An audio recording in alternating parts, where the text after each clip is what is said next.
பரலோகத்தில் இருக்கிற எங்கள் பிதாவே, பரிசுத்த பிதாவே, நாங்கள் ஸ்தோத்தரிக்கிறோம், மகிமைப்படுத்துகிறோம். ஆண்டவரே, அந்த நாட்களில் 2 குருடர்கள் உம்மை நோக்கி, தாவீதின் குமாரனே எங்களுக்கு இறங்க வேண்டும் என்று சொல்லி கேட்ட பொழுது, கர்த்தாவே, அநேகர் பேசாதிருக்கும்படிக்கு அவர்களை அதட்டினார்கள் ஆண்டவரே.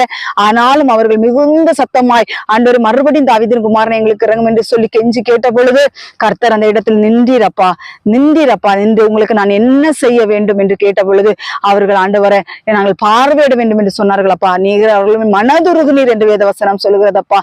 மனதுருகி அவர்களுடைய கண்களை நீர் தொட்டீர் ஆண்டவரே. இந்த நாட்களில் என்னென்ன வேதனைகளோடு, என்னென்ன பாடுகள், வேதனை, கண்ணீர் ஆண்டவரே, பாரம் சுமந்து தவிக்கிறோம். இந்த பிள்ளைகளுக்காக நாங்கள் ஜெபிக்கிறோம் ஆண்டவரே.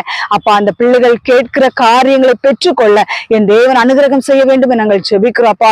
ஆண்டவரே ஸ்தோத்திரம் அப்பா. வீணாய் அலப்புகிறவர்களாக அல்ல, விசுவாசத்தோடு இந்த பாதத்தில இருந்து கெஞ்சி கேட்கிறவர்களா அவர்களை மாற்றுங்க தகப்பனே.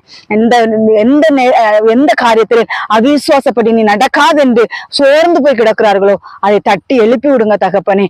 நடக்கும் என்கிற ஒரு தைரியத்தை கொடுத்து அவர்களை தட்டி எழுப்பி விடுங்க ஆண்டவரே. உமக்கு ஸ்தோத்திரம் ஐயா. நீர்க்கிரியை செய்யும் ஆசீர்வதியும். இந்த வார்த்தை அநேகரை பலப்படுத்தட்டும் இயேசுவின் நாமத்தினால. கிருபையாயிரும் ஆசீர்வதியும். துதிகன மகிமையில் அப்பாவுக்கே செலுத்துகிறோம். இயேசு கிறிஸ்து மூலம் ஜெபிக்கிறோம் ஜீவனுள்ள நல்ல பிதாவே. ஆமேன், ஆமேன், ஆமேன். கர்த்தர் தாமே உங்கள் அனைவரையும் ஆசீர்வதிப்பாராக. ஆமேன். Praise the lord. ஸ்தோத்திரம்.